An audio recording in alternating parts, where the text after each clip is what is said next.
네, 오늘부터 이제 디모데후서 말씀을 함께 읽겠습니다.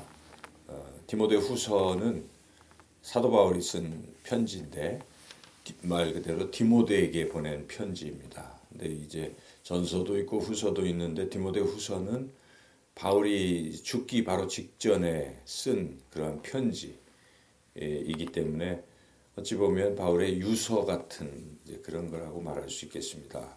그렇기 때문에 바울이 하고 싶은 이야기, 남기고 싶은 이야기, 아주 중요한 이야기라고 볼 수 있겠죠. 마지막으로 특히 이 디모데는 육신의 아들은 아니지만 영적인 아들이라고 부르는 후계자 같은 사람이기 때문에 이 목회적 관점에서 하고 싶은 가장 중요한 것을 아마 하고 있다. 이렇게 우리가 볼 수가 있죠. 그래서 이 디모데후서의 내용은 굉장히 중요하다고 볼 수가 있겠는데요.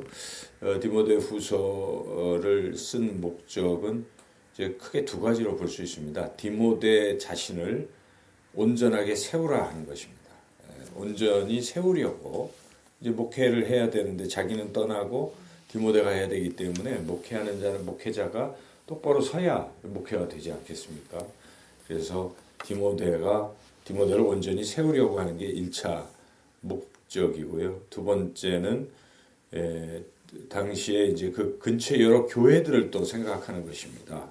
바울은 지금 디모데는 지금 에베소 교회의 담임 목사이기 때문에 지금 에베소 교회의 지금 그 문제가 이제 가장 중요한 것이고, 근데 그뿐만 아니라 에베소를 중심으로 소아시아의 여러 교회들이 앞으로 어떻게 될 것이냐, 미래의 교회를 걱정하는 것이죠. 당연하겠죠. 어떤 한 훌륭한 목회자가 이제 세상을 떠날 때 그가 목회에 관해서 할 수 있는 게 무엇이겠습니까? 후계자를 잘 세우고 가는 것이고, 그리고 교회의 앞날을 걱정하는 것이겠죠. 한국 교회의 앞날, 또 자신이 섬기던 교회의 미래를 생각하면서 이렇게 잘 해라. 그렇게 편지를 보내겠죠. 그래서 지금 디모데 후서의 내용은 목회자인 디모데를 세우는 것과 교회의 미래를 걱정하면서 이렇게 하는 게 좋겠다 하는 그런 권면이라고 볼 수가 있겠습니다. 전체가 4장으로 되어 있는데 구절을 살펴본다면 첫 번째와 마지막은 인사가 있습니다. 항상 바울은 처음에도 인사하고 마지막에도 끝 인사를 하는데 인사가 있고, 그리고 보통 교회에게 편지를 보낼 때는 그 교회 칭찬을 많이 합니다. 바울이 하나님 앞에 감사한다 하는 표현으로서 교회 칭찬, 그리고 교회를 위한 기도, 이런 것으로 많이 되어 있는데, 이건 지금 개인 디모데에게 보내는 것이기 때문에 디모데에 대한 칭찬을 합니다. 바울은 격려하는 것이죠. 디모데를 칭찬해주고, 그리고 이제 권면들을 하는데, 권면은 크게 4가지로 말할 수가 있겠습니다. 그래서 1장 8절부터 권면이 시작되는데 2장 중간 13절까지 걸쳐서 고난을 받을 수 있지만 고난 중에도 이 복음을 위해서 싸우라 하는 것입니다. 복음을 위해서. 바울의 관심은 복음 아니겠습니까? 복음 전파니까 이 복음 전파를 위해서 고난도 받을 텐데, 고난 속에서도 복음을 위해서 끝까지 잘 싸우라 하는 이제 그런 것이고, 두 번째는 2장 이제 14절부터 2장 끝까지 보면은 에베소 교회 내에 반대 세력이 있는 것입니다. 교회 내에. 그래서 이 반대 세력을 막으라 하는 것입니다. 막고 내버려 허용하라는 것이 아닙니다. 반대 세력을 조치를 잘 하고, 그리고 본인도 스스로도 여러 면에서 이렇게 잘 자신을 지켜라, 정결케 하고 하든지 이런 권면. 3장 전체는 삶이 똑바로 해야 된다는 것이, 목회자는 바른 삶, 그리고 또한 중요한 것은 아주 잘 알아야 된다는 것입니다. 그래서 바른 삶, 온전한 지식을 추구하라 하는 것이 이제 3장의 내용이고, 4장은 다시 이제 1장에서 언급된 복음 전파에 대한 것을 다시 한번 이야기합니다. 그래서 4장은 말씀을 전파하라. 우리가 잘 아는 때를 얻거나 못 얻거나 항상 말씀을 전파하라 하는 그 내용이 4장에 나옵니다. 그리고 마지막으로 자기가 이제 세상을 떠나는데 너에게 또 당부한다 하는 이제 개인적인 부탁, 끝 인사. 자, 이런 것으로 구성이 되어 있습니다. 오늘은 1장입니다. 그래서 1장의 내용을 다시 자세히 살펴본다면 1장 1절에서 7절까지는 인사하면서 디모데를 격려하는 내용이고 8절부터 첫 번째 권면이 시작되고 있습니다. 자세히 살펴보면 1절, 2절이 그 인사죠. 그래서 바울은 디모데에게 편지를 보내는데 특별히 2절에 보면 사랑하는 아들 디모데에게 편지하노니 이 표현이 얼마나 정감이 있습니까? 디모데에게 사랑하는 아들. 우리가 항상 말할 때도 사랑합니다라는 표현도 자주 하고 서로 우리 요새는 문자 시대이기 때문에 문자를 통해서 인사하고 그럴 때 사랑합니다, 사랑하고 어떤 이런 표현들이 참 좋은 것 같아요, 그죠? 그냥 아무 표현도 없이 수식어도 없이 뭐 이렇게 누구에게보다는 뭐 하시는 사랑하시는 집사님, 사랑하시는 권사님, 사랑하시는 장로님. 물론 사랑하는 하면 자기가 주체가 되는데, 근데 저는 하나님이 사랑하시는 이런 표현이 더 좋은 것 같습니다. 그래서 사랑하시는 장로님 그런 표현. 자, 이렇게 인사를 하면서 역시 자신은 하나님이 세워서 된 사도다 하는 것을 항상 자신을 밝히고 그리고 2절에 보니까 바울이 디모데에게 주고 싶은 그것은 역시 우리가 다른 서신서에서도 보듯이 은혜, 평강 그런 건데 여기에 하나 더 긍휼이라는 단어가 또 추가되어 있죠. 그래서 긍휼, 자비하심, 하나님이 불쌍히 여겨주시는 것이 참 귀한 것이죠. 그래서 사실 하나님이 우리 불쌍히 여기셔서 죄인임에도 불구하고 구원해 주시는 것인데 이런 것이 너에게 있기를 바란다 하고 이제 축복 인사를 한 후에 바울이 디모데를 칭찬하는 부분이 무엇인지를 우리가 또 볼 필요가 있는데 첫 번째 바울이 칭찬하는 것은 이 조상 대대로 깨끗한 양심으로 하나님을 잘 섬기고 있다는 것이죠. 이거 칭찬해 주는 것입니다. 여기 보니까 3절에 청결한 양심으로 조상적부터 섬겨오는 하나님 이렇게 말하고 있지 않습니까? 그래서 누군가를 칭찬할 때 참 당신은 깨끗한 마음으로 하나님을 참 잘 섬기십니다. 이게 굉장한 칭찬이거든요. 하나님 제대로 섬기세요 이러는 것보다 하나님 참 잘 섬기십니다. 그런데 당신은 집안 대대로 참 잘 섬기십니다. 이거 굉장한 칭찬이잖아요.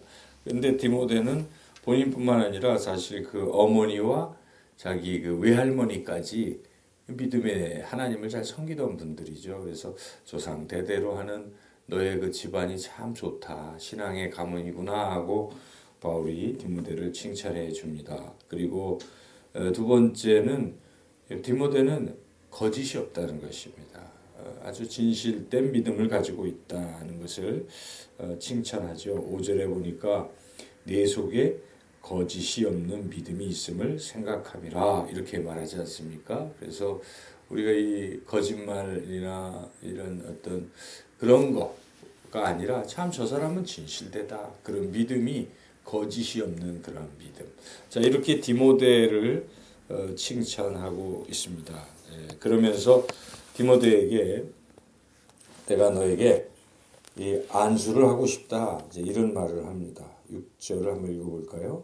그러므로 내가 나의 안수함으로 내 속에 있는 하나님의 은사를 다시 불릴 듯하게 하기 위하여 너로 생각하게 하노니 비록 지금 편지를 보내서 떨어져 있지만 혹시 기회가 되면 안수를 해서 너에게 하나님의 그 은사가 다시 뜨겁게 일어나기를 간절히 원한다. 그러므로 우리가 이 말씀을 통해서 이 안수를 하는 게 의미가 있는 거예요. 안수기도라는 것이. 그리고 그걸 통해서 하나님의 그런 성령의 은사들이 이렇게 더 불릴 듯 일어날 수 있다 하는 것을 우리가 깨닫고 바울이 이제 그렇게 하는데 그 구체적으로 어떤 마음들이 불릴 듯 그 은사의 내용이 무엇인가 여기에 보니까 7절에 담대함 그렇죠. 두려워하는 마음이 아니라 담대하는 마음 그리고 능력, 사랑,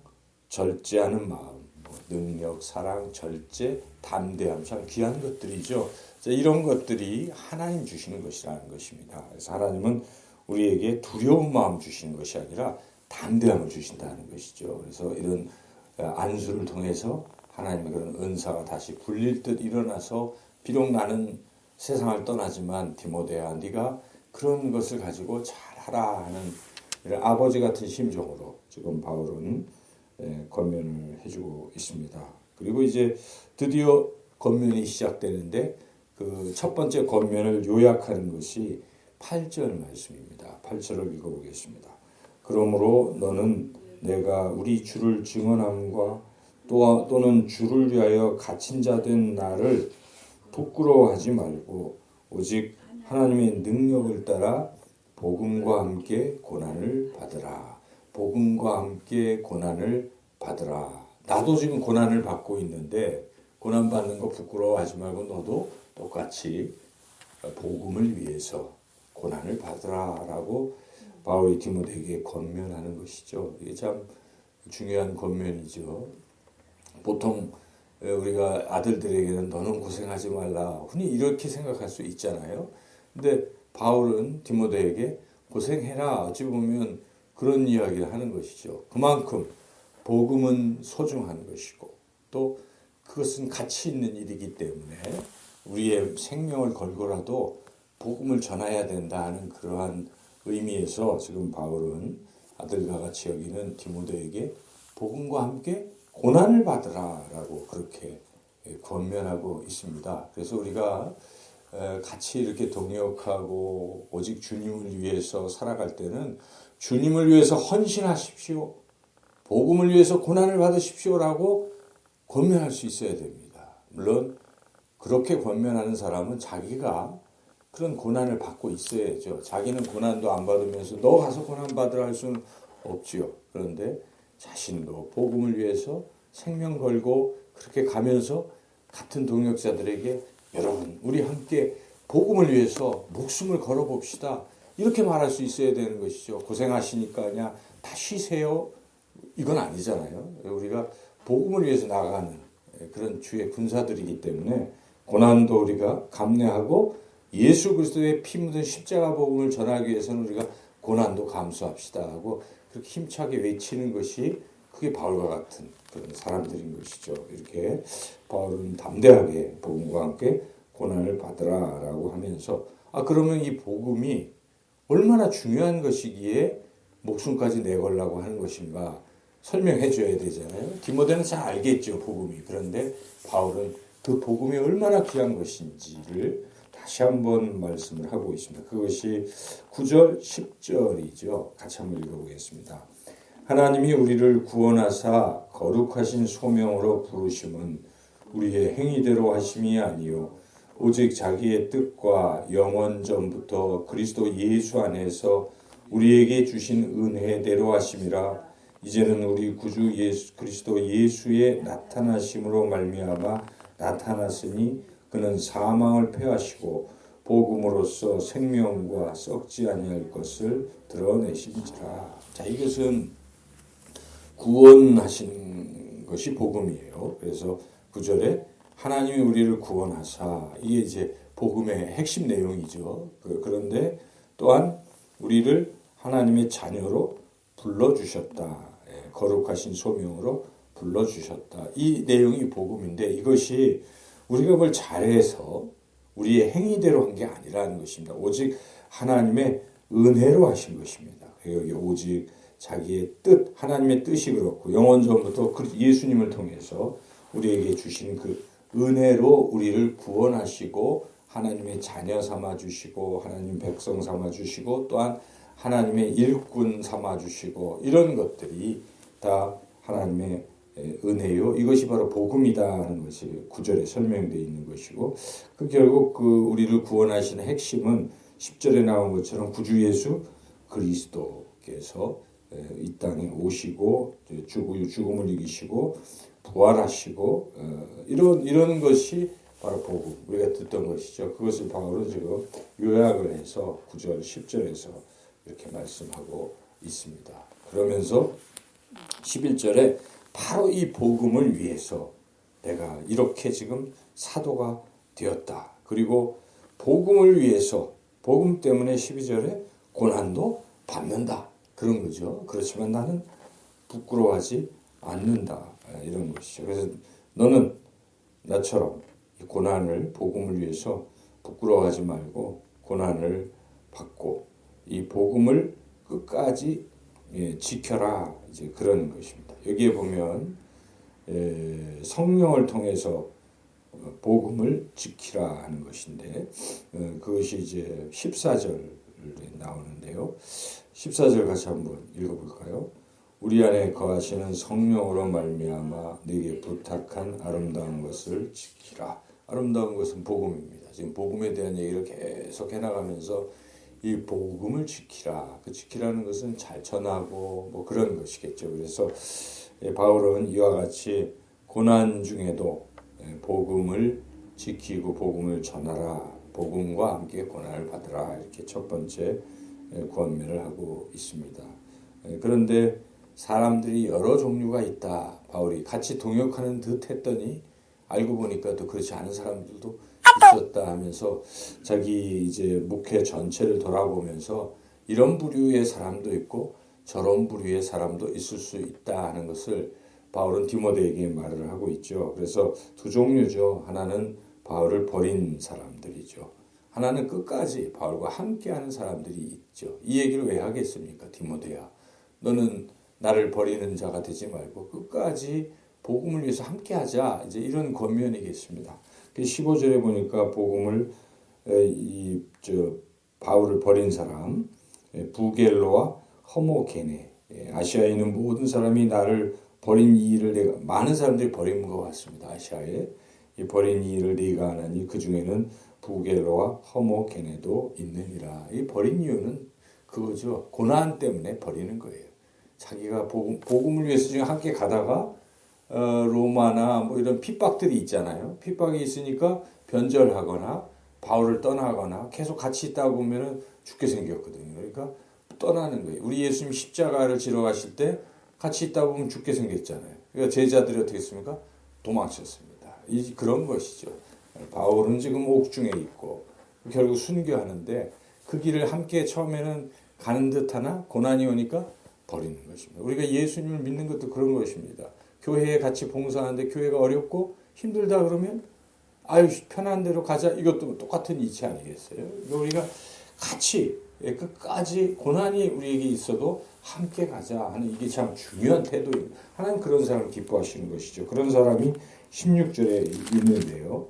16절 한번 같이 한번 16, 17 원하건대 주께서 오네시보로의 집에 긍휼을 베푸시옵소서. 그가 나를 자주 격려해주고 내가 사슬에 매인 것을 부끄러워하지 아니하고 로마에 있을 때에 나를 부지런히 찾아와 만났습니다. 바울도 지금 복음을 위해서 함께한 사람들에 대해서는 무한한 애정을 가지고 있는 거예요. 하나님 그 오네시보로 지금 축복해 주세요라고 그렇게 하고 있지 않습니까? 그래서 긍휼을 베푸시고 이렇게 하죠. 다시 한번 또 긍휼을 베풀어 달라고 18절에 바울이 간구하고 있는데 18절도 읽어볼까요? 원하건대 주께서 그러하여금 그날의 주의 긍휼을 입게 하여 주옵소서. 그가 에베소에서 많이 봉사한 것을 내가 잘 아느니라. 이렇게 바울의 심정을 우리가 엿볼 수가 있습니다. 우리가 이 복음을 위해서는요 고난도 달게 받고 끝까지 가자는 것입니다. 바울이 지금 이런 것을 여기에 사람 이름까지 거명하면서 얘기하는 것은 끝까지 고난받은 사람들을 지금 격려하는 것 아니겠습니까? 디모데 너도 여기 오네시보로 같이 그렇게 해야 되지 않겠느냐. 나는 그렇게 하고 있다. 우리 같이 하자. 복음을 위해서 고난을 받자. 이런 권면인 것이죠. 오늘 디모데후서 1장을 통해서 우리가 복음이 얼마나 귀한 것인가를 다시 한번 깨닫고 복음을 위해서 우리 고난을 달게 받는 그러한 신앙의 길을 걸어가시기를 주님의 이름으로 축원합니다.